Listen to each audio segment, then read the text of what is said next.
Yo, hey guys, it's me again, and this is the brand new iPhone 13 Pro Max. I went ahead and bought this in the gold color.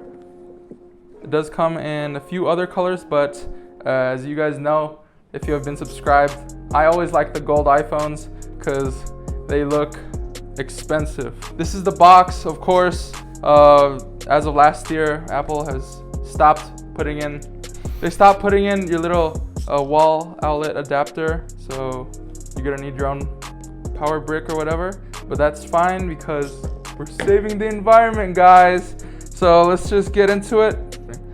And then just like that, they don't come with any protective bullshit anymore for the environment. So this is the phone. If you open it, the phone could fall out and you can break it immediately. It's just a little piece of paper.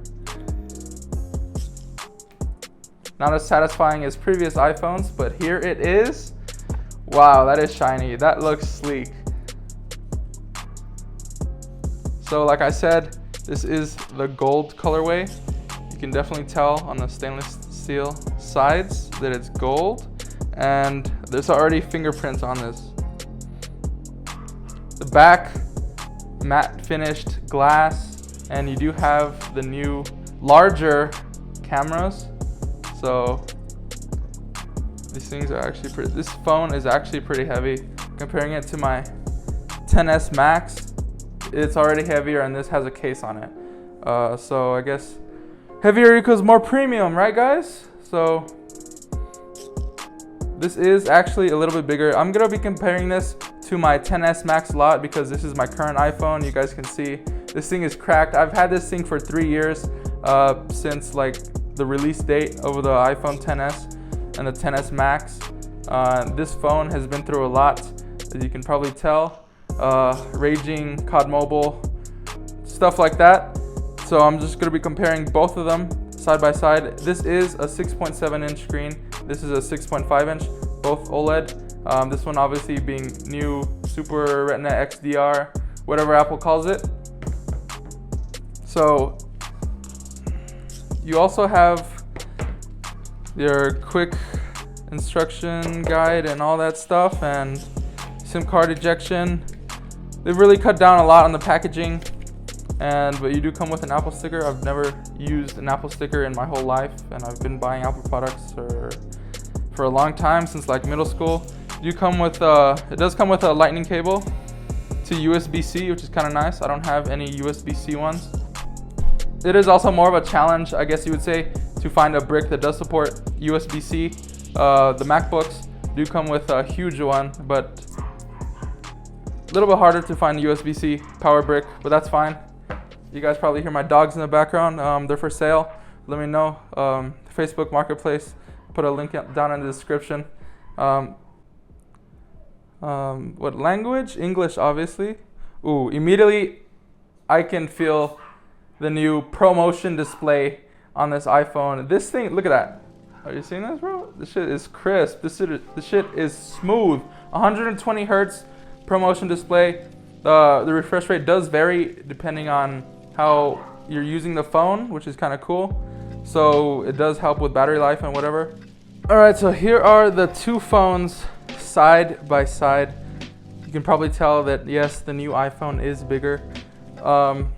A lot of things from last year to this year, as far as the exterior wise, is almost identical, besides the camera, to the iPhone 12 Pro Max. So if you guys are upgrading, it should feel pretty similar to the iPhone 12. Just the cameras are a little bit bigger.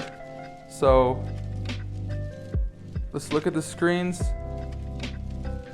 Like I said before, you can immediately tell the size difference, and especially when you're scrolling back and forth, like through the menus or whatever, you can definitely tell that the new one feels a lot smoother with that ProMotion display. iPhones have had 60 hertz since like forever, and I've been waiting so long for them to go up to 120 hertz or even 90 hertz. That's why I haven't bought a new iPhone like the past 2 years, because of this one feature, and finally the new iPhones have it. So I knew I had to buy. $1,100 justifies the jump between just the screens already, and the cameras are supposedly a lot better than the 12, the 12 a lot better than the 11, the 11 a lot better than my XS Max. You can probably tell by the size difference of each camera, of each little sensor. It's just huge. It's like at least 50% larger per each sensor, and it does have 3 of them, as this one only has 2. So yeah, you guys probably don't really care about all the technical specifications or whatever. There's a lot of tech channels out there that go a lot more in depth about everything about this iPhone and all the new features it has and everything. So what I'm gonna do is try and do a real world test and go outside, because I really bought this thing for the camera, the cinematic mode and everything. So I'm gonna go test that out. Right now it is getting dark, so we're gonna try out the night mode and everything, see how it performs in low light. So I'll do a comparison between these 2 iPhones and maybe even the camera that I'm recording on right now, the Insta360 1R with the 4K mod. And yeah, I'll be back with some footage, some pictures, and whatever cool stuff we can find. All right. Before we jump right into it, I ask that you consider subscribing. It seems that 99.7% of my viewers aren't subscribed. Have you ever seen worse? If you like the content and want to see more car videos, subscribe and hit the little bell icon. I don't do boring vlog style videos that last over 10 minutes just for ad revenue. I get right into it and take pride in actually editing my videos. So consider subscribing. It's free.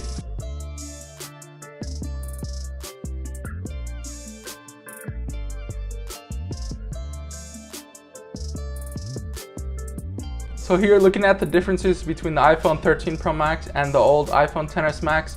Here in low light photography, we went out to the park at around 8:30 right now. It's about like the end of September, so it is kind of dark outside. You guys can definitely see the difference between the sky colors between the 2 phones.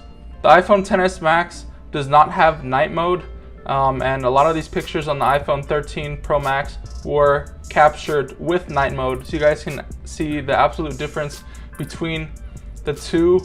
And let me tell you guys, it's a huge difference in the low light settings. You can clearly see a lot more of the things and more details that you wouldn't on the iPhone XS Max. So if you guys are looking into upgrading just because of the low light photography or just the photography in general, the new iPhone 13 Pro Max is incredible at taking pictures. So if you're a photographer or whatever and need to take pictures in low light, the iPhone 13 is the way to go. The camera, the bigger sensors and everything lets in more light and is a lot better than the XS Max.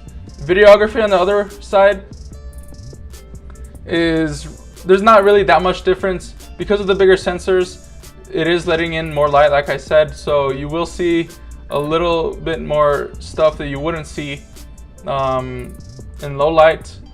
But other than that, the videos look almost identical, side by side, recording in good condition, good lighting and everything. You're really not going to notice the difference between the 2.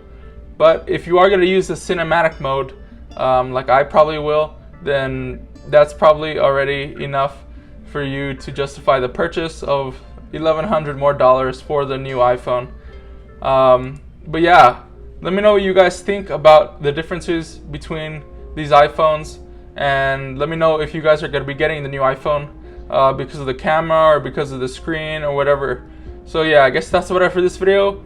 Let me know what you guys think down in the comments below, and I'll see you guys later. Peace.